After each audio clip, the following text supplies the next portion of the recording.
Alright, hello, welcome back to Unqualified Analysis. I am your host, Caleb Verzak, and today, well, hey, sorry everybody, it's been over a week since I dropped by, but holidays, am I right? Didn't really feel like recording with family and such around, but I'm going to try and hit a bunch of things today. Unfortunately, you may have guessed by now, considering that by the time the next episode comes out, bowl season's pretty much already going to be done. We're going to be, rolling into the playoffs.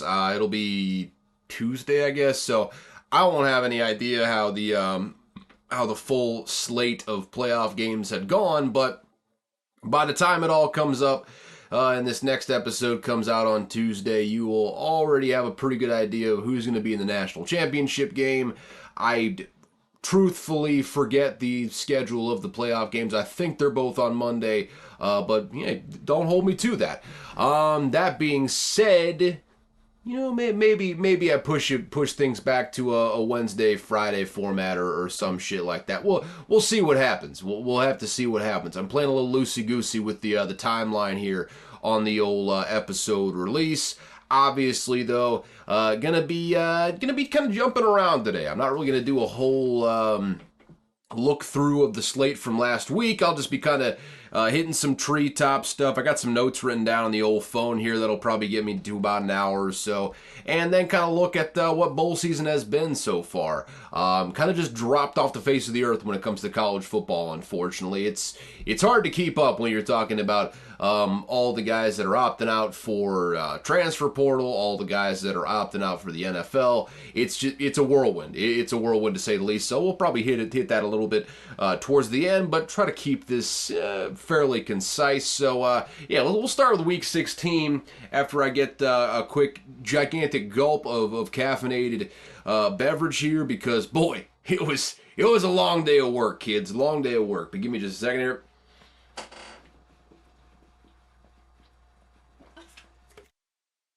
Oh, goodness, that's fantastic. That's fantastic. I feel it coursing through my veins as we speak. Yep. Had to clear out a little bit of gas there. But, let's just kind of go through this here. Week 16, obviously, in the NFL, a lot of stuff happening. Amari Cooper is out tonight, and I already bet on the Browns, so the cold streak continues, folks. The cold streak continues. I've gone ice cold in the NBA bets, so yeah, we were hanging on by a thread right now. But you know what? You'll know more than I do how that Thursday night game goes, as I'm recording this a full hour and a half before kickoff time here. But go Cleveland. Go Cleveland. That's all I got to say about that. Anyways, on to Week 16 takeaways. Obviously, got to start with the biggest game of the week, something that maybe a Super Bowl matchup. We'll hit that point in just a second here, but actually, no. Hold on. Give me a second. First and foremost, Dolphins and Cowboys. I figured I'd hit that right off the bat because that's the one that came first chronologically. I can't read, though, apparently, so here we go. Dolphins, Cowboys, they're both just solid teams. Dolphins' run game is what the real goodness gracious, what really puts them in the mix, though. Brain fried right now. Sorry about that. But yeah, you guys know what I'm saying. Honestly, that matchup, you may remember how it ended. Dak drives the Cowboys all the way down the field, gets a score to put them ahead, and then Tua and the entire Dolphins offense gets them down the field. The running game with Jeff Wilson and who was it? Raheem Mostert. I believe he got his 20th touchdown of the season, either 20th or 21st touchdown of the season. Got them in position at the end of the game, really even more so than Tua. Tua made some throws, made no mistake about it, but that running game absolutely put the game away. Jason Sanders hits the field goal with zeros on the clock. They get the win. Fantastic game there as a nightcapper. I believe that was on Sunday. Maybe it wasn't a nightcapper. Maybe it was a I don't remember. Maybe it was an afternoon game. I think it was actually an afternoon game. But the night game was Patriots Broncos, and I guess I just blocked that completely out of my memory. We'll get to that one here in just a second. Don't you worry. Excuse me, not the game as a whole, but fallout from that game. I'm sure you've heard some news on that, but one thing at a time. I mean, these Dolphins, they proved a lot to me just by beating the Cowboys. But the way they did it, especially on that last drive, I think the main question that I think a lot of people had after last season, maybe not a lot of people, but certainly me, was the run game looked nice when he used it, but Mike McDaniel simply got away from it too much. First year coordinator, sort of play caller woes. These things will happen. Sometimes you just lose yourself in the game, and next thing you know, you've thrown like 20 straight passes or 18 passes to 2 runs. These things happen from time to time. No worries. All you have to do is continue to improve on that. Mike McDaniel did improve on that, and there were times where you go up against the Bills, didn't quite work out so well. The greatest show on turf 2.0 didn't quite go so well when they played the Bills early on in the season. Then you play the Chiefs, and it didn't quite go so well either. Didn't get a win there. You really needed to see down the stretch of this year how you would perform against another great team. They got a chance here against the Cowboys, and what do? They win, and they do it on the back of the running game down the stretch. Absolutely, no question in my mind. If they get stopped 3 straight times, they get 1 yard or less, the Cowboys can get the ball back with, at least like 40 seconds left, I think, just based on the math there at the end. But the fact of the matter is, Mostert and Jeff Wilson just put this damn game away down the stretch. They just got a couple first downs. Next thing you know, they're running the clock all the way down to zeros pretty much, and Sanders could hit that game-winning field goal with no chance at rebuttal, and that's the shit that you need to do come playoff time. You're not always going to get the prettiest game whatsoever, especially in games where you're dealing with weather and adversity, and obviously they're going to probably host at least one playoff game, assuming that they beat the Bills in this final matchup against them. But at the end of the day, you're going to have to go on the road. You're probably going to be going into a hostile environment with cold weather. And when it comes playoff time, when push comes to shove, and it's a close game down the stretch, you need a bucket, so to speak, at the end of the game. Handing it off to the guys in the backfield is probably a surefire way to do it if you can make it happen. And it feels like the Dolphins can make it happen. That's something that makes me feel really good about this team. Very much in the mix in the AFC. I think they're certainly legit, and I think they kind of proved that against the Cowboys. Cowboys, they are solid, I suppose. I still don't really feel any different about them. I would say they're a fantastic home team, and they're going to have to, make up some ground, but they need to win this division when it's all said and done. If they get that home field, at least for the first probably round or two, that'll give them a pretty good chance of going to the NFC Championship. But if they go away from Cowboys Stadium, they go away from Jerry World, got zero faith in them whatsoever. And once again, this is fair or not, I've felt this way pretty much throughout the course of the season, no matter how good the Cowboys have been. Talk to me in January when you're doing it in a playoff setting. And if you continue to do it, if you get to an NFC Championship, hell, if you get to the divisional round, you have a good showing. You'll be, vindicated in my book, but you got to show me in January. That's the main thing there. What else we got? Ravens officially announced their arrival as the clear head and shoulders favorite coming out of the AFC. I'm not going to overreact to the Brock Purdy thing, but one thing at a time. The Ravens here, man, they went on the road across 3 different time zones, and they put a beat down on what I would still consider the best team in the NFL. Got 4 interceptions off of Brock Purdy. Kyle Hamilton is a freak, an absolute freak of nature. The dumbass nerds were dissuaded by his combine times, 40 time, yada, yada, yada. Fact of the matter is, he's a 6'4" safety that moves like a gazelle and is all over the damn place. The dude flies around. He can come up and hit you. He can drop back in coverage like he did in this one. Really, I would say the one really bad throw that led to an interception for Brock Purdy was the one where Kyle Hamilton just dropped back, took it out of the receiver's hands pretty much down there, like cut in front of the receiver. You know what I'm trying to say. Down in the red zone to kind of start off the game. Other than that, which we'll get to in just a second, it was a lot of tips, incredible plays. Otherwise, he actually had another interception that just showed you how much of an absolute freak Kyle Hamilton is. But, that defense led by Mike McDonald, players up and down the roster. On the front 7, you got guys like Justin Madubuike, Roquan Smith, Patrick Queen. I mean, guys up and down the roster pretty much. Marlon Humphrey in the secondary, obviously Kyle Hamilton. And when you got a guy that's as cerebral at calling a defense as Mike McDonald is, I mean, it's going to give you the best chance possible against a juggernaut of an offense like you see with the San Francisco 49ers. And then on the other side of the ball, I mean, what more is there to say about Lamar Jackson? Probably the MVP frontrunner right now, which, cool. It changes every week. If Lamar has a bad game and Brock Purdy has another good game this week, which he's going up against a really bad Washington defense, so that's very much possible. Brock Purdy could be the odds-on favorite once again. This is just a bipolar award. No real need to react to it week by week. It just kind of is what it is. But for now, with that performance that he had against the best team in the NFL on Monday night on a national stage there on Christmas, Lamar Jackson is definitely the front runner for league MVP. I mean, the best receiving core that Lamar Jackson has ever had, even without Mark Andrews in there. Isaiah Likely has stepped up in a big way since Mark Andrews has went out.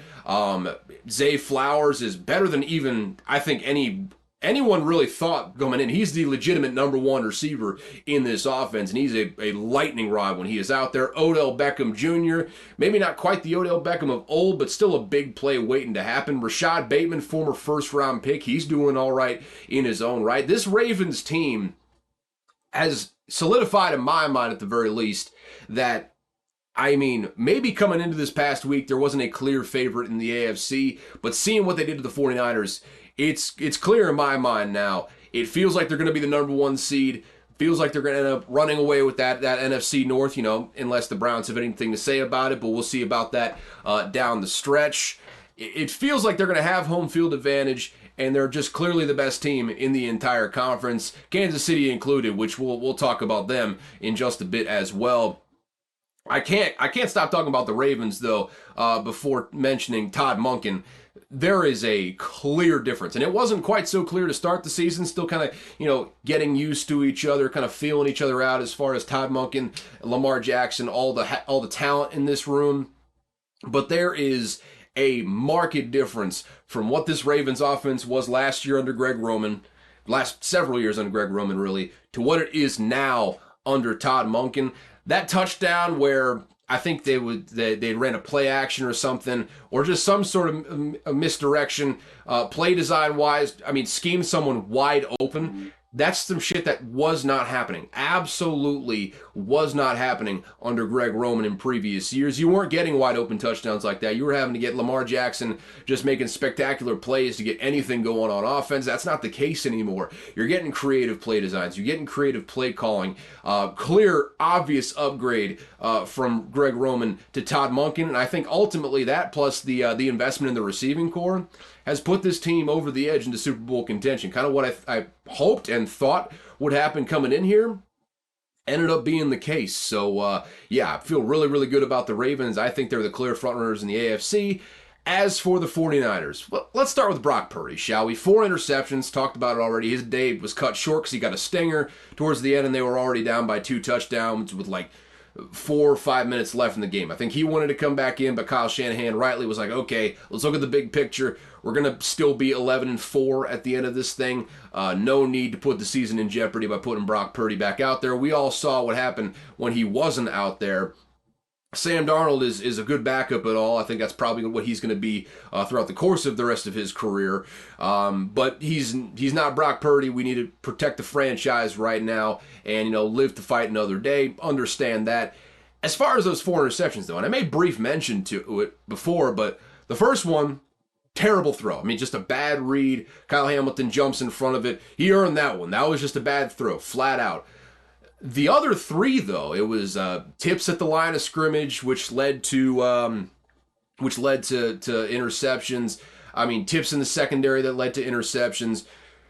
Just incredible plays by guys like Kyle Hamilton as well. A lot of fluky stuff happened there that you're not going to get every time out there. And really, you take away two of those interceptions, this could be a totally different game than what it ended up being. I don't think the Ravens score 30 if they don't get those four interceptions, quite frankly.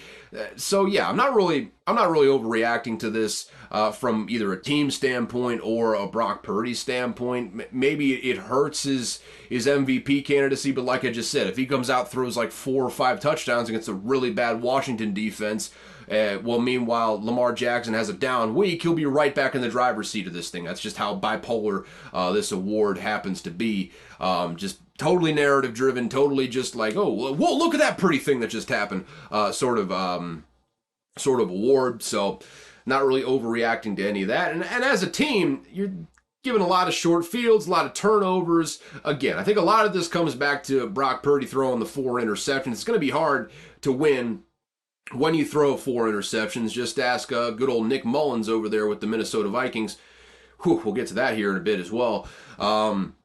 But yeah, I'm not overreacting to this. I'm still holding fast on my Super Bowl pick here. I still think they're clearly the best team in the NFL. Definitely need Trent Williams to be healthy. That he went out again on that Monday night game with, I believe, a groin for at least a little bit, and the offense does not look the same without him. Figures you lose a Hall of Fame left tackle, and it makes things a lot harder to do in this game. But yeah, if they have everyone healthy, really, if they just have Trent Williams and Deebo Samuel healthy, I still feel really strongly about them being head and shoulders better than everyone in the NFC. And I think that Lamar Jackson, the Ravens, are just better than everyone else in the AFC as well. So people were billing it as a Super Bowl preview coming in.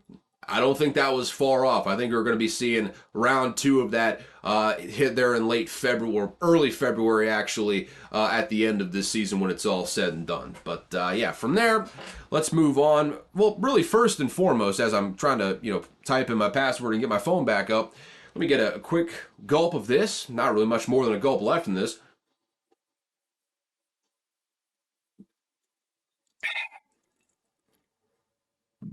Let's empty out the last little bit. Alrighty. And we'll keep it moving from here. So, the Christmas Day appetizer, if you will, the amuse-bouche, if you will. Chiefs are in trouble, boys and girls. Chiefs are in huge trouble. They lost to the Raiders. Patrick Mahomes had one really bad pick six. Jack Jones, I guess it wasn't exactly what it looked like. I guess a fan was trying to steal the ball from him. He was trying to give the ball to a kid and looked like he just snatched it away at the last moment, which classic cornerback behavior. I thought it was hilarious. I'm a guy that likes to laugh, and I'm not taking myself too seriously about sportsmanship and whatnot. No, I love people just being maybe pieces of shit isn't the right way to phrase it, but I mean just being kind of scumbags, scumbags in a fun way, obviously. Like as long as you're not committing serious crimes, being a scumbag is pretty funny on the football field. So yeah, I like that. It's on the list of things that Jack Jones has allegedly done over the course of the last couple of years. Doing a pump fake on the kid, handing him a ball after getting a pick six. Not the worst one. Not nearly the worst one, I would say. So I love that. The Raiders are playing really well under Antonio Pierce, and I maintain that, hey, if Antonio Pierce does not get the full-time job, we're gonna riot. We're gonna storm Las Vegas, maybe hit the casino on the way there, but we're gonna make our way over to Mark Davis's house and pick it out in front of it. Be nuisances. Antonio Pierce deserves this damn job. I mean, I believe the pregame message was something along like hatred, violence, and pain, or something like that. I mean, Merry damn Christmas, dude. That's a Raider through and through. Yeah, give Antonio Pierce the damn job. He deserves it. Probably needed to make some staff changes there because it's still, I mean, entirely holdovers from the Josh McDaniels staff. But he's the guy. He is absolutely the guy. Bring in a revamped staff for next year. Bring in some defenders, maybe some offensive linemen, probably a quarterback too.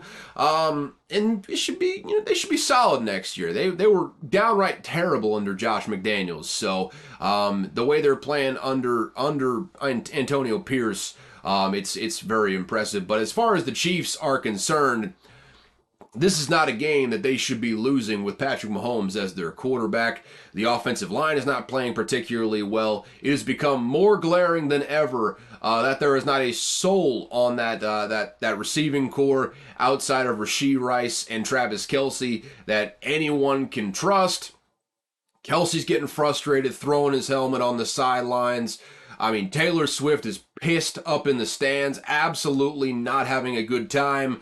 It's all bad in Kansas City right now. I mean, at least you got a good defense, but I mean, hey, you got to give the defense some help throughout this thing. I mean, my God, in the second half, I don't think Aiden O'Connell got a single passing yard in the second half. He didn't get a single completion in the second half, I don't believe.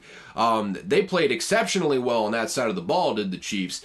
The offense just was not holding up their end of the bargain. I mean, they can't really run the ball very well because there's not much of a threat of the pass. And if you don't have much of a threat with a pass when your quarterback is Patrick Mahomes, you got a real damn issue. And we don't need to keep harping on this over and over again, but I think I still hesitate to fully count them out, but they're clearly a rung below certainly the Ravens. I think they're probably below the Dolphins at this point as far as contenders in the AFC. Hell, I would put them below the Bills right now. The Bills are, I mean, they almost had a hiccup here with the Chargers. Not too worried about it. That's a classic interim head coach bump for a team that had simply given up on Brandon Staley the previous week. So I can forgive that one. You're on the road. You're looking ahead to the next week. Understandable. I think the Bills are playing as good as anyone in the AFC right now. The Chiefs are, I mean, maybe fourth on the ladder as far as contenders that I would expect to come out of the AFC at this point. And it's not been that way ever since Patrick Mahomes got to town. I've said it before, I'll say it again here, and then we'll keep it moving from that point.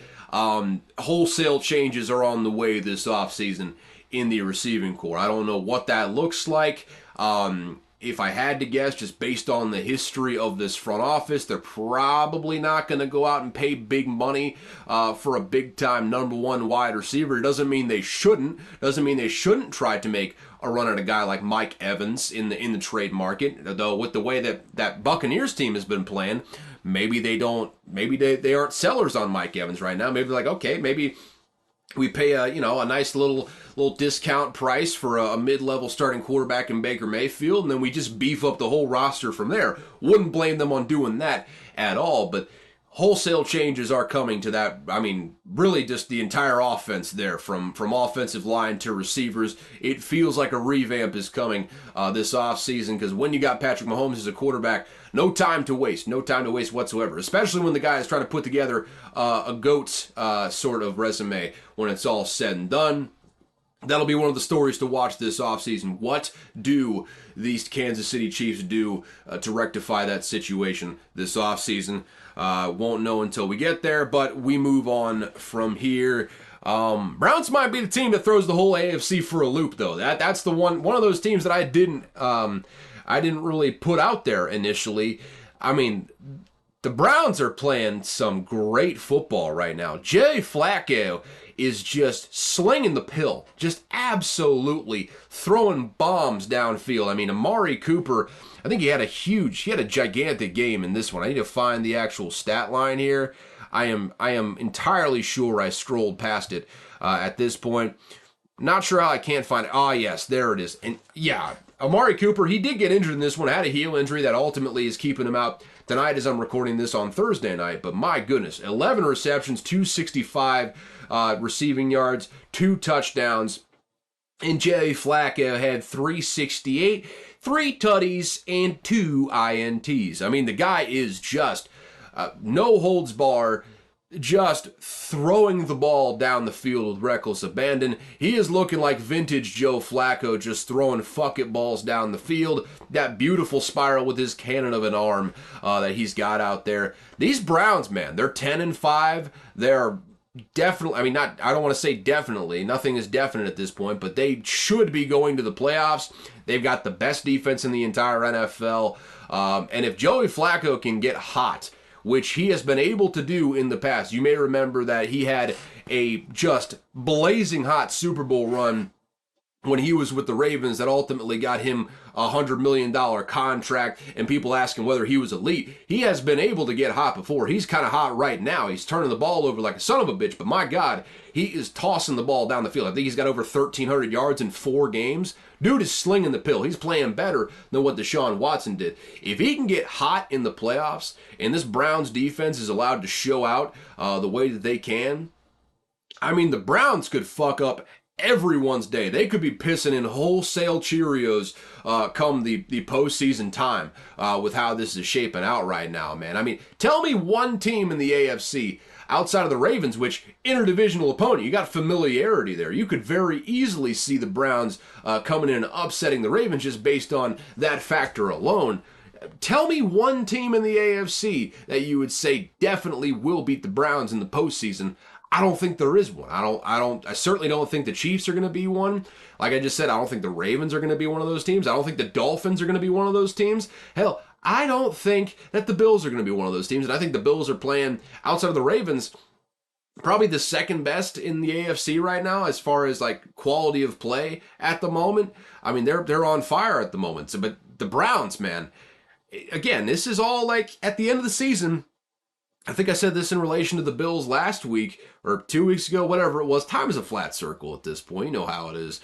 I just got a feeling, man, this Browns team, if you just get hot at the end of the season, good things happen. It happened to the Giants back in the day. It could happen to the Browns here in this one. Will be an improbable run, but is it so improbable that I would be surprised if the Browns just start reeling off wins here? No, it is not. And I feel really good about this team right now. Now, with that said, could they also lose in the first round? Certainly.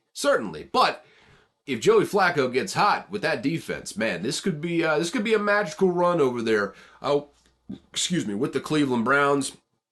And piggybacking off of that, Kevin Stefanski, clear coach of the year. I think we can all kind of agree on that. I think there's a little bit of Shane Steichen buzz, all that sort of stuff. But Kevin Stefanski not having his franchise quarterback, the franchise quarterback not playing well, by the way, not having the best running back in the league for pretty much the entire season in Nick Chubb, and still getting 10 wins out of it. Very clear-cut coach of the year.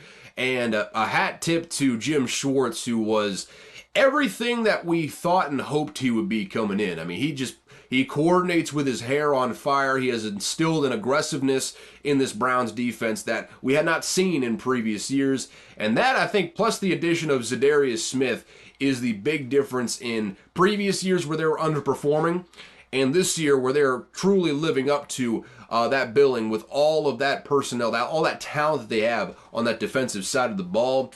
Really just a huge tip of the cap to that coaching staff there for the Cleveland Browns. In my lifetime, this is the very best staff that the Browns have ever had. And maybe that's not saying much, but I am endlessly impressed with what they've been able to do in Cleveland with all of the adversity that has hit them throughout the course of the season.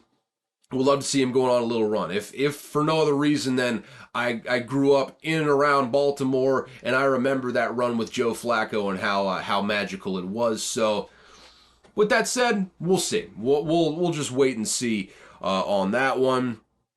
Lions got their first division title since 1993, back when it was the NFC Central, which, by the way, kids, quick little history lesson, did you know that the Buccaneers and the Lions, Vikings, Packers all were in the same division at one point, back in the NFC Central days? Boy, those were confusing times, weren't they? Just confusing times all around. But I digress on that point. They hadn't won the division since 1993, back when it was the NFC Central. So by default, this is their very first time winning the NFC North, which is just, it boggles my mind. The fact that they have not won a division title in 30 years, my God, the things that Detroit has been through, just unreal. But yeah, hat tip more so than anyone else, I would say, to Dan Campbell and the job that he has done there for the last 3 years. It was bad in year one. They kicked it into gear down the stretch of that season. It was bad to start last season. Then they kicked it into the stretch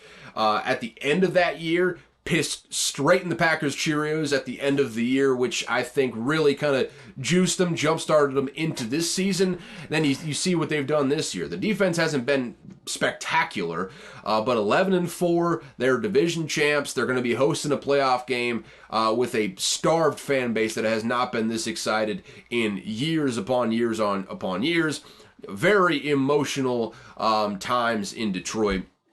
And you gotta tip your hats to them. Do I think they're, again, I've said it before and I'll say it again here, I don't think they're a team that is built to go deep in the playoffs, but hey, I'm not here to rain on anyone's parade. I think they're in prime position to at least win a playoff game.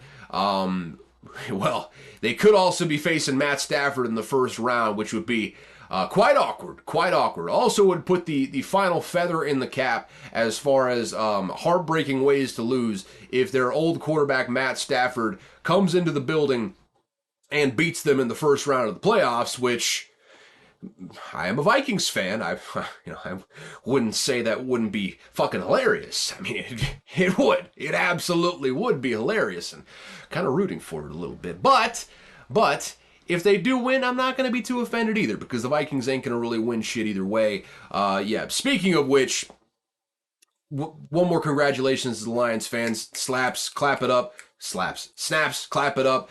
You guys did a good job over there. They did beat the Vikings to get this division title, though. And yeah, the Vikings are just in shambles right now. I mean, Nick Mullins threw 4 interceptions. It'll be Jaron Hall starting this upcoming week versus the Green Bay Packers. That'll be on Sunday night. That should actually be a good game. I'm looking forward to that one. Also, Jair Alexander. Oh my goodness. We'll talk about that one in just a bit, but that's maybe the most hilarious suspension of all time. Put a pin in that for right now. We're talking about the Vikings. Hawkinson tore his ACL, MCL, which, by the way, yes, Kirby Joseph went low. No, guys, it was not a dirty hit. I swear to God, Twitter fans for NFL teams are maybe the most brain dead group on the face of the earth. Vikings fans are a special kind of brain dead sometimes. They have some wild ideas as to the future of the Vikings. Today I saw someone say they wouldn't mind having Russell Wilson as the quarterback for next year. Just, yeah, cool. Yeah, that totally forgot about what we saw in the previous year, and also just totally forgot about the fact that we already have Kirk Cousins in the building. Probably could get him for a lesser price point. This dude was also saying, I wouldn't mind having Russell Wilson for 30 to 35 a year. What? Are you? Yeah, so that is all to say, we have some stupid people rooting for the Minnesota Vikings. That's all for damn sure. We'll leave that there. We'll talk about Russell Wilson in due time. Yeah, we got injuries piling up left and right. DJ Wanham tore his quad. He'll be out for the rest of the season. Like I said, on the verge of going back to Jaron Hall. KOC made that official today. They are back to Jaron Hall because Nick Mullins plays like an insane person. I believe he had like 7 interceptions over the course of 2 weeks. Just an absolute mad lad, playing with his damn hair on fire, and not in a good way. Not to mention these dipshit fans are trying to run KOC out of town like he didn't just take us to 13-4 last year. And if Kirk Cousins was in there, they might be a 12-win team again. They've been hot as shit. I mean, as far as the defense goes down the stretch. Honestly, if Kirk Cousins were in there, this is a better team than what we had last year. Make no mistake about it. The defense is much better than it was last year. And with Kirk Cousins in there, the offense would probably be just as good, if not even better, with the emergence of Jordan Addison out there. So I don't have any time for the people saying to fire KOC. Thank God none of those dipshits work in the front office of the Vikings. So yeah, that's good. Also, he made a slam dunk hire at defensive coordinator after making a dud hire in Ed Donatel. I mean, Brian Flores is an absolute stud at defensive coordinator. And it also looks like we're going to trade up. If we're going to need to trade up if we want a QB. Things are weird right now in Minneapolis. That's the best way I can put it. And I still feel roughly how I did few weeks ago whenever Kirk Cousins initially tore his Achilles. I think you sign him to another 1-year deal, probably at a reasonable rate, whatever reasonable happens to be for a guy coming off of an Achilles injury in his mid to upper 30s. I feel like, that's probably the best situation for both sides there. Kirk Cousins gets another 1-year prove-it deal to, show people that he can still sling the pill down the field. I have no reason to suspect that he won't be able to other than the Achilles tear, but never a guarantee when a guy's coming back from something like that. So get another prove-it deal, trade up in the draft, draft the quarterbacks is probably what we're going to need to do. I don't love it, but, the Cardinals are sitting there at number 3, and I don't think they're going to trade Kyler Murray. That is prime time position for someone to draft a quarterback. Feels like a possible trade-up spot. We're going to have to give up the entire fucking farm to go up and do it, but if it gets us a guy like Jaden Daniels, I am all here for it. And I don't think Jaden Daniels is slipping out of the top 5, certainly not out of the top 10, so we're going to have to trade up for a guy like that. And if of the guys in this draft, I'll take it or leave it with Caleb Williams. I'll take it or leave it with Drake May. Give me Jaden Daniels, man. He is a stud. There is a reason he's going to win or he already won the Heisman, rather. What am I talking about? He's a stud. People forget he's 6'4" as well. He looks to me like a Lamar Jackson who has more accuracy coming out. That is what he looked like this past year, and you have seen consistent improvement in ways that you actually didn't see with Lamar Jackson in college. Lamar Jackson was just an athletic freak from start to finish, and people weren't sure about him, so he slipped all the way to 32 because of that accuracy. The questions about consistent accuracy. Ever since Jaden Daniels got to LSU, he has incrementally improved over and over and over again. And you know what that reminds me of?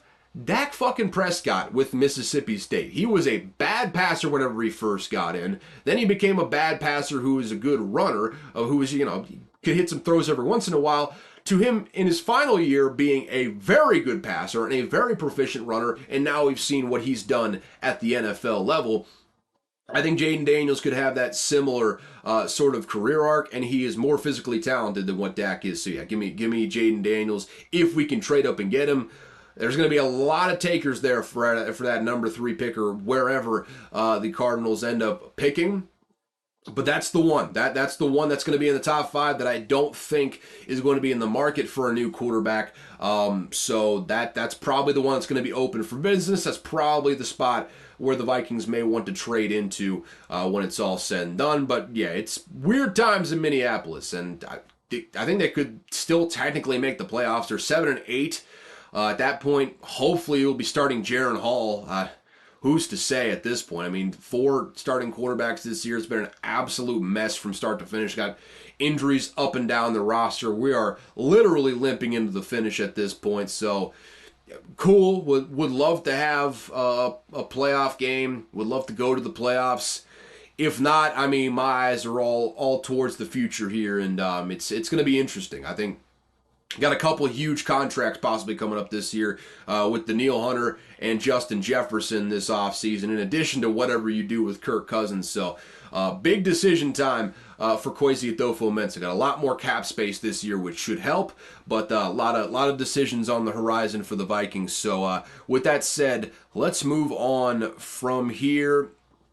Commies, they benched Sam Howell for Jacoby Brissett, and the Giants benched Tommy DeVito for Tyrod Taylor. Both of those guys, Brissett and Taylor, will be starting in Week 17. So one more grazie prego for the road. Good old Italian hands for DeVito. We may never see him again in an NFL game. I don't want to say certainly, but probably not for the Giants. Yeah, it was a good run while it lasted. We may never see Sean Stellato again on the face of this earth. Who knows where the hell Sean Stellato is going to go? I know for a fact, though, he's going to be dressing sharp. But yeah, that was fun while it lasted. Jacoby Brissett, probably better than Sam Howell, and there you go. Now you have an answer as to the QB situation. I think you pretty definitively landed on that, yeah, probably don't have the answer for future at QB in the building right now. It seems like they're going for a full sweep on the house cleaning from starting quarterback to head coach to GM when it's all said and done this offseason. The Commies are just a terrible football team. And the Giants aren't a very good football team either, but at least they have a good head coach in Brian Daboll, which helps the situation when you're looking to rebuild going forward. But not even really Daniel Jones has played that well this year on that team. So they got some real situations going on over there. But yeah, once again, good night, my sweet Italian stallion prince, Tommy DeVito. It was fun while it lasted. And, shouts out to all the people that got Tommy DeVito merchandise on Christmas and opened those presents as Tommy DeVito was being benched at halftime.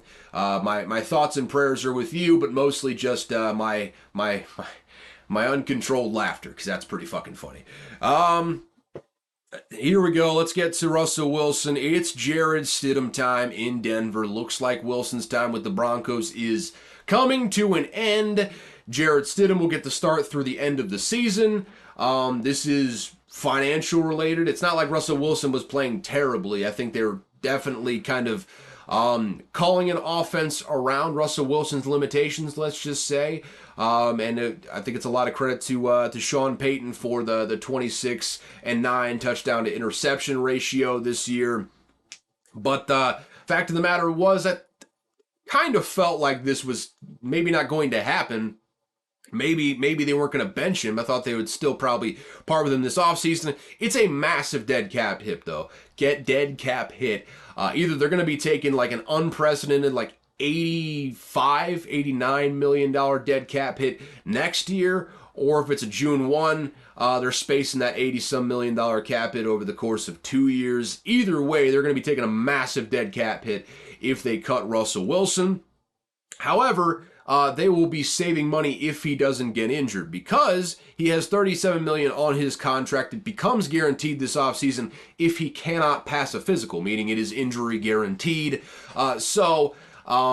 There's rumblings, unconfirmed rumblings, I think that's worth pointing out here, but rumblings from insiders who would know this sort of thing, that the organization approached Russell Wilson earlier in the season about restructuring his contract to waive the guarantees left in his contract so they could get out of it.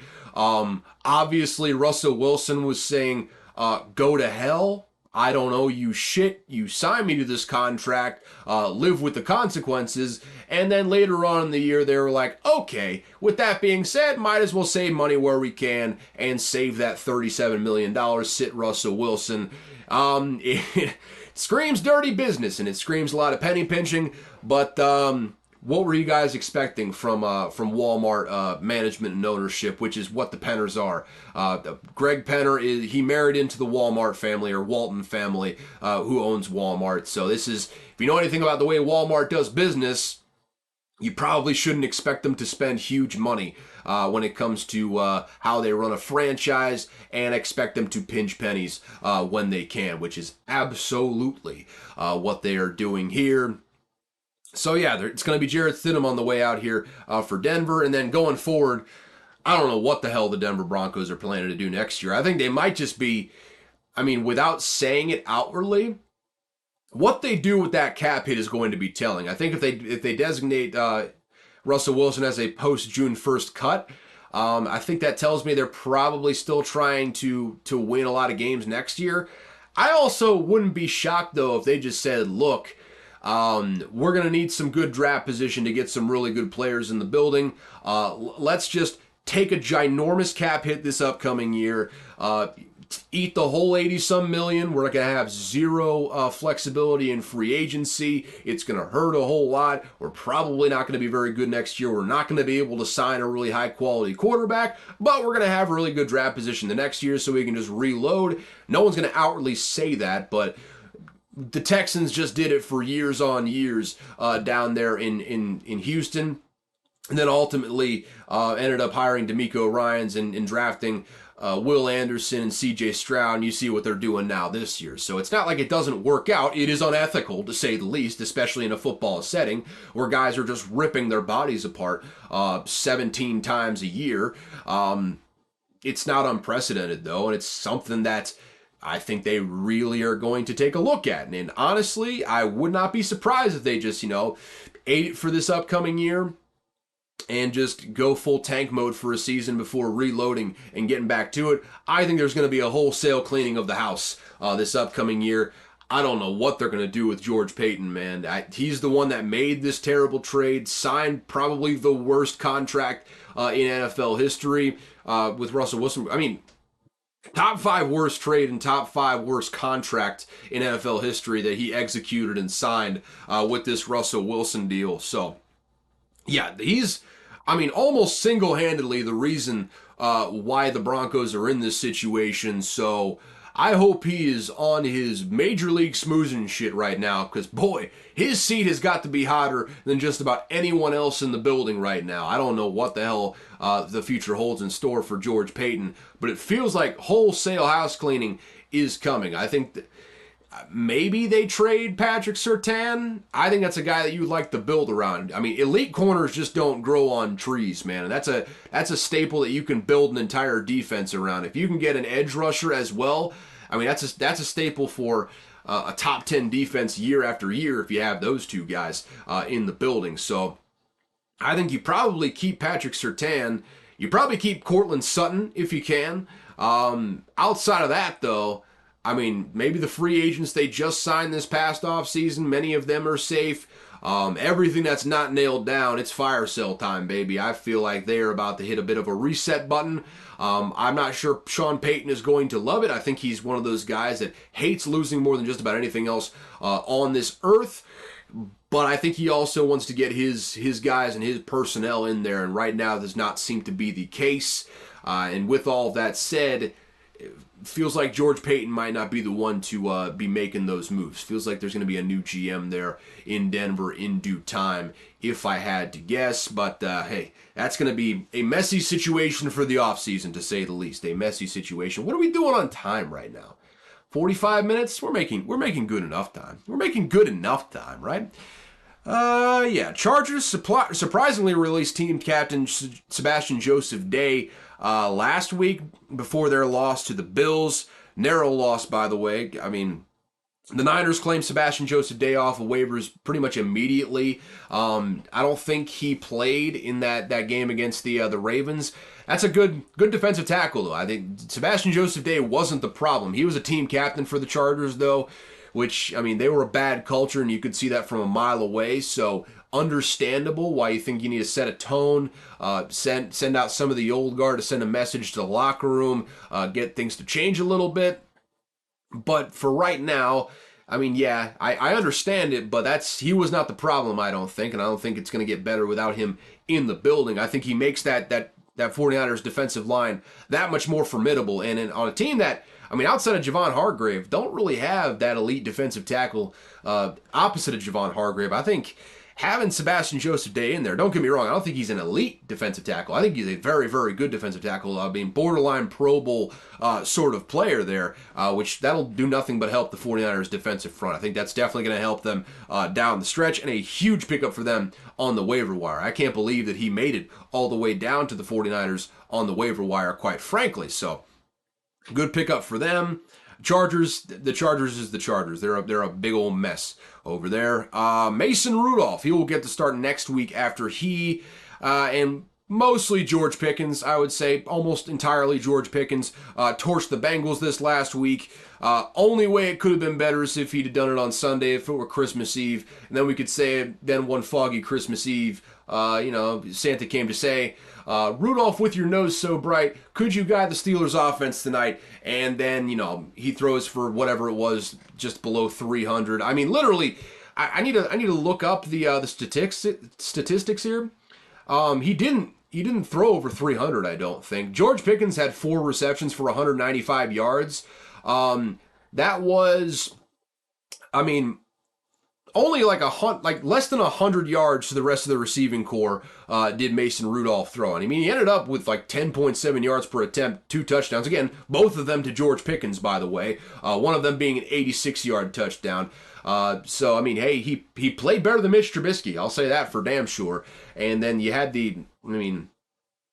Najee Harris playing well, but just the offense in general playing well. The defense picking off Jake Browning 3 times. I mean, just a good, solid performance from the Pittsburgh Steelers. And now, once again, they are 1 win away from the from 18th, I believe, straight non-losing season. They got to win. I mean, 2 tough road games to end off the season. One at Seattle and then one at the Ravens to end this thing off.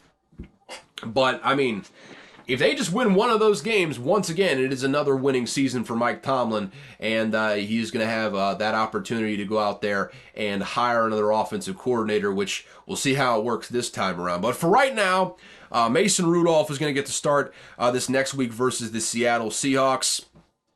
So, cool. We'll see how that goes. Seems like Kenny Pickett is right on the verge of coming back, so whether it's this week or next week, it seemed like Mike Tomlin was entirely non-committal as to who's going to be the starting quarterback.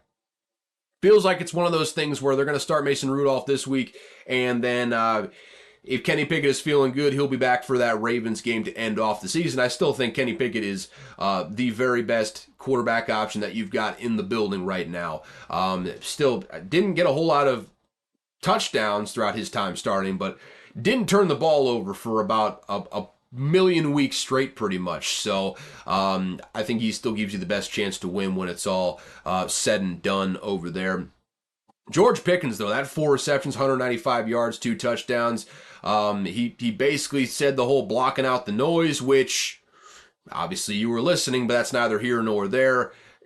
Gonna need that on a more consistent basis, though, George, and also maybe block on a more consistent basis. That would help as well. You can't just do the receiving stuff without doing some blocking. Otherwise, the offense is going to be inconsistent. But neither here nor there. Good for him for silencing the haters, I suppose. Though you're not gonna silence me for too long. All right, I'm a quiet guy, but it's sometimes when there's a microphone in front of you, you do have to talk. So that's where we're at right now. The Jags might not be that good. Just might not be that good at all. Trevor Lawrence had one of those hits where, I mean, they got a good shot of him barely even looking like a human at the end of this thing. I don't know why the hell people keep popping up on my computer. I guess Steam is open. Whatever. I digress on that front. But yeah, Trevor Lawrence barely even looking like a human. The dude was just, I mean, getting decleated in one of those pictures. Now he's got a shoulder injury as well, in addition to the concussion, the high ankle sprain. I don't know, the lacerated spleen. I mean, there's a bevy of injuries that Trevor Lawrence has had. I'm joking about the lacerated spleen, by the way. I feel like we would have heard about that one, but he's been banged up all year. The Jaguars have not been good. It feels like now is probably a time for him to miss a game just to kind of, reset things a little bit. I mean, get a little bit healthy. I mean, my God, the guy has just been getting destroyed this year. That Jags offensive line has been, nothing short of a complete disaster. They have been really, really bad this year. I think the Press Taylor experiment probably done after this year. But yeah, it's just kind of, it is what it is there. The Jags just are not a very good football team at the moment. They're not a very good football team. They're still, I believe, leading the AFC South. There's 3 teams right now tied at 8-7, which is that's a log jam. I'll tell you what. And I would say, literally not a single team in the AFC South has a positive point differential right now. So that should tell you pretty much everything you need to know. I think the best point differential in the AFC South is Houston at -3, and they just got mollywopped by the Cleveland Browns last week. We'll have to see what happens with C.J. Stroud if he comes back off of the concussion protocol, which I think he is. I think so. I haven't really heard much about that, but I think so. I'm fairly certain he's going to be coming back off the concussion protocol this upcoming week. But yeah, I mean, as far as schedules go down the stretch, the Jaguars do have kind of a couple cupcakes here. Well, maybe not cupcakes, but Panthers should win that one. Panthers have been playing better here of recent, but still a team that you should beat. They're 2-13 for a reason. And then you're at the Titans, which, boy, it's going to be a Mike Vrabel special. I have a big feeling that Mike Vrabel is going to win that one and just take a massive beer-fueled piss in the Jaguars Cheerios when it's all said and done. But yeah, Jags just aren't that good. They should be a lot better. I think losing Christian Kirk has hurt them in a myriad ways. They have not been good at all since Christian Kirk went out against the Bengals, I believe it was. Believe that was a Thursday night game. Christian Kirk is just the straw that stirs the drink on that offense. For whatever reason, he shreds man coverage. He gets open all the time, and without him there, it just doesn't feel like the offense works at all. Also helps when your quarterback is not hobbled and walking on a bionic leg. That certainly helps things out at the end of the day, but Christian Kirk just makes everything easier for everyone, and not having him in there has been a serious blow to this Jaguars offense. So, yeah, I don't know. I just don't think they're that good. Don't think they're that good, and in an AFC that's pretty much, anyone's game. I don't think it's anyone in the AFC South's game right now, quite frankly. I think there's a couple up and coming teams. No team that really jumps off the page right now as far as teams that are any good, quite frankly. Teams that are any good. All right, so we got anything else? Yeah, it's college football playoff is here. They coming up on Monday. Monday is the semifinal game. I gotta look back. At that real quick. What do we got? Yeah, they're both on Monday. Yeah, both on Monday. We got a loaded slate of bowls on Monday, actually, but both the college football playoff semifinals are here. The early game, we got Alabama, Michigan, and in the late game, it's Texas, Washington.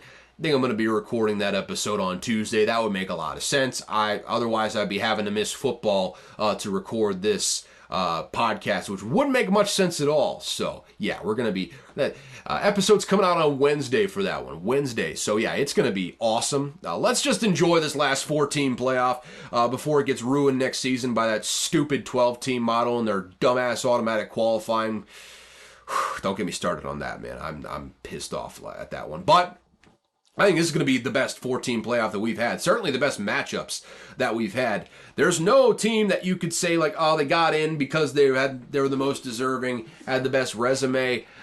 All these teams are both deserving and have just great football teams. I think they legitimately got the 4 best football teams in this year, which has not been the same in the past. But, Alabama, Michigan... that's a banger of a matchup. Texas, Washington, I think that's going to be points. And with that said, is it time for me to make some picks? I think it's time for me to make a few picks. We'll just get these out right now. First and foremost, to get the NFL pick out of the way, I got the Niners minus 13.5 at the Commies. It's actually moved, I believe, a half a point in favor of the Commies since I made this pick, just because Jacoby Brissett got announced as the starter. Niners are going to beat the shit out of the Commies, I think. So, yeah, I'm feeling pretty good about that one. The other 3, I got 4 picks this week because, boy, your boy has been getting raked over the coals. Actually, we'll say 5 because I did bet on the Browns. So, we'll, add the Browns minus 7.5 there to this docket of picks. So, there you go. 2 NFL picks, 3 college football picks, all coming on this Monday night playoff matchup. I love Bama at plus 1.5. I think you can get them at plus 2, actually, now. I just feel like Michigan has not faced a team the likes of Alabama all year, man. Even Ohio State, didn't have a quarterback like Jalen Milroe, didn't have a defense. Well, they did have a defense kind of like Alabama, but there was no offense-defense combo like you're going to see with Alabama. Quite frankly, in the Big Ten, there was not an offense-defense combo like there was over in Alabama. Do I think that means Alabama's going to run away with this? I do not. I do not think so whatsoever. I think it's going to be a close game. But I just think Alabama has the edge there with just, I don't know about physicality. I think physicality probably plays in Michigan's hands a little bit more. But I just feel like Alabama's going to get a couple big plays throughout the course of this game. Jalen Milroe's going to make a couple ridiculous, unlikely athletic feats throughout the course of this one. And they're going to be off to the races. They're going to win this one, be going to the national title when it's all said and done. So, yeah, I got Alabama plus 1.5. And I got Washington +4, man. I think there's been a lot of love for Texas, which honestly, understandable. Understandable. Texas is a damn good football team. They're a damn good offense. And Washington's defense hasn't been great either. I think this is going to be a shootout, man. So I got Washington +4. I got the over at 63.5 too. I think we're going to get a lot of points in this one. I don't think, and I mean, it's not really much of a slight to Texas's secondary, though. I believe they're like 100 some ranked passing defense. Not a very good passing defense this year. And Washington has 3 guys in Rome Odunze, Jalen McMillan, and there's one guy. There's always one guy in this. Jalen Polk. Sorry about that. But those 3 guys, Polk, McMillan, and Odunze, all 3 of those guys are probably going in the top 3 rounds in the draft. And I'm being generous with the top 3 rounds. They may all go in the top 2. They have the best wide receiver core in the entire country, do the Washington Huskies. I think they're going to score, maybe not at will, but they're going to score on this Texas defense. I think Texas is going to score on them. I think this is going to be a shootout, but ultimately, I love Washington to come out here and win this game in a thriller. Give me Washington in this one. Give me the over. Give me points. I love that nightcap. I love that nightcap with the Texas-Washington game there. So, yeah. Love all that. Love all that college football playoff action. It's going to be probably the best one that we've ever had. And like I said, I'm going to enjoy it because next year, I hope the games are good, guys. I'll just put it that way. I hope the games are good. I don't feel like they will be. But that's it. That's put a pin on that discussion for now. Let's just kind of, do a little roundup around bowl season, I guess, outside of that. West Virginia, they are the Mayo Kings. They beat North Carolina 30-10 in the Duke's Mayo Bowl. Coach of the West Virginia Mountaineers got a just fantastic Mayo bath after that one. College football is awesome, man. College football is just awesome. Virginia Tech blew out Tulane in the Military Bowl at 41-20. Bowl season is weird. There you have it. Outside of that, Miller Moss, the guy that was just left over after everyone else left USC. He threw 6 touchdowns in the Holiday Bowl versus Louisville. 372 and 6 touchdowns in the Holiday Bowl for Miller Moss. That's crazy stuff. USC at the very least puts a bow on the season. You're putting the bow on a shit sandwich, though. Unfortunately, big changes coming defensively for that team next year. We'll have to see if it all comes through for Lincoln Riley. Kansas got their first 9-win season in about 1 million years. Jason Bean had 6 touchdowns of his own in this game. He's been in college for like 6 years at this point. I think he's probably graduating after this year. But hopefully get Jalen Daniels back, the presumptive, Big 12 preseason player of the year, Jalen Daniels. He's already said he's coming back for the next year. Hopefully he stays healthy this time. I believe you're also getting Devin Neal back. Really solid team there with Kansas, and they somehow kept Lance Leipold as their head coach through this hiring cycle, which is nothing short of a miracle, I think. I wanted him as the Mississippi State coach, quite frankly. And I'm happy with the hire of Jeff Lebby, but yeah, I think Kansas got themselves a good one there in Lance Leipold, so good for them. Outside of that, what else we got? Northwestern got a bowl win. Hey, shouts out to them. 8-5 on the year. Just played an absolute snoozer of a game versus Utah. 14-7 the final in that one, but credit where it is due, Northwestern has been way better than I think anyone in the country outside of the greater Chicago area expected. So hats off to them. Air Force, who do you think was going to win in the Armed Forces Bowl? James Madison had themselves a hell of a season, finished 11-2. But Air Force, you're playing in the Armed Forces Bowl. What did you think was going to happen? Air Force wins 31-21. What else is new, my friend? And then outside of that, meh. Lot of meh going on. So, yeah, what do we got coming up? Well, on Friday when this is coming out, you got Clemson versus Kentucky. which I believe you're going to get both starting quarterbacks there. I don't know what Devin Leary is going to do. I don't think he's much of a pro prospect, quite frankly. So maybe he starts. Could be cool. You got Oregon State versus Notre Dame up there in the Sun Bowl. I have no idea who's starting at quarterback for either of those teams. I don't know what Sam Hartman's doing. I know you're not going to have DJ Uiagalelei or Aiden Childs. Aiden Childs already transferred over to Michigan State. DJU is still waiting to make his decision as far as where he's transferring. So who's to say on that one? Notre Dame, I have no clue who the backup is there or what Sam Hartman is doing. So who's to say? That's the real question. Who's to damn say? Why the hell does it keep popping up that people are playing a game? They've been playing the same game over and over again. I don't know what the hell is going on, but I digress. Memphis fighting the Fighting Marty Verzaks of Iowa State. Iowa State favored by 10.5 in that one. I believe Rocco Becht will be playing in that game. I think that's probably the biggest differentiator. He's a stud freshman, I believe, like freshman of the year in the Big 12, and that guy that got suspended for the whole year, I don't think he's coming back. I think you got someone in Rocco Becht there at the starting quarterback going forward for Matt Campbell and the boys. Hey, you can get a ticket to this one for $26. That's a bargain right there for a college football game. If you're in the greater Memphis area, why not? Why not? Really, all these games that I'm talking about. I mean, the highest ticket price on Friday for one of these bowl games is $53 for Missouri, Ohio State, which is the final game, the nightcapper. That one's in Arlington, Texas. That's the Cotton Bowl in Arlington, Texas, at Jerry World. I mean, if you're in the Dallas-Fort Worth area, I mean, $53, not a bad price to pay. I mean, Devin Brown's not terrible. I mean, he didn't start over Kyle McCord, but he's not terrible. I think... I forget the Missouri quarterback's name already. I apologize. Yeah, Brady Cook. I think he's starting in the bowl game. I'm fairly certain. I think Cody Schrader is starting in the bowl game as well. So you're definitely not gonna get a Marvin Harrison Jr.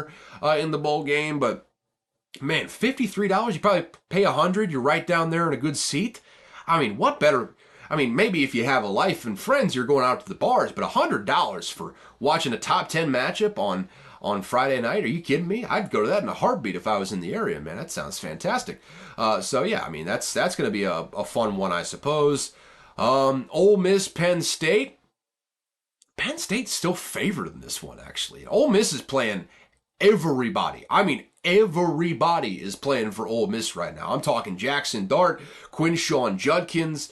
I mean, Harris is playing in this game. Their number one wide receiver for Ole Miss. Yeah, this just feels like I stay tuned. It all kind of depends on what the next couple nights hold for your boy here. I think I might bet on Ole Miss, man. That line doesn't seem right. I feel like. I mean, they also got opt-outs on the defensive side of the ball. I don't know what Olu Fashanu is going to do for Penn State either. This just feels like one team with a loaded cupboard and one that's got a bare-ass cupboard in Penn State, and somehow the team with the bare-ass cupboard is still favored. I don't understand. I feel like Ole Miss is going to end up winning that one. But yeah, that's the Peach Bowl over there in Georgia, which, by the way, more expensive than the Cotton Bowl, but still $73 as your cheapest ticket there for what should be a quality matchup. That's a bargain. My goodness, go get it while it's hot, folks. There are some very cheap bowl game tickets that you can get your hands on, whether you're an invested person or you just like the sport of college football. This is a good time of year if you're looking for cheap tickets. That's for damn sure. Auburn, Maryland in the Music City Bowl over there in Nashville, Tennessee. That's a game. That is certainly a game that is going to be happening in Nashville, Tennessee at Nissan Stadium where the Titans play. And yeah, that's all I got to say about that. I don't know who's starting for either of those teams, quite frankly. I assume Talia Tagovailoa is starting. Not much of a reason to sit out, but I digress on that front. We'll see. Georgia, Florida State. I believe even the backup quarterback for Florida State has entered the transfer portal. So that guy that started for Florida State in the ACC championship game, you know the one, the guy that couldn't put up 20 points on a average Louisville defense. Yeah, that's the one. Yeah, he will be starting in this one. And you have got Carson Beck, who is coming back for another year. He will be starting in this game. You've got a full complement of Georgia Bulldogs outside of the ones that enter the transfer portal. The line is -20 in favor of the Bulldogs. And I'll just let you in a secret, boys. I bet this game, and I bet it at 19.5 on Georgia. I don't think I'm going to add that to the picks. Actually, you know what? Mama didn't raise no bitch. So yeah, the Cleveland Browns. I got to put this in my notes before I forget. But yeah, Cleveland Browns -7.5. And the Georgia Bulldogs at -19.5. I feel like Georgia could win this one by 40, guys. I have a feeling that Florida State's not going to score 10 points in this game. For all the belly aching about, like, yeah, were they deserving of going to the playoff, yada, yada, yada. They won the ACC. They won a Power 5 championship. Were undefeated. Sure, maybe you were the most deserving.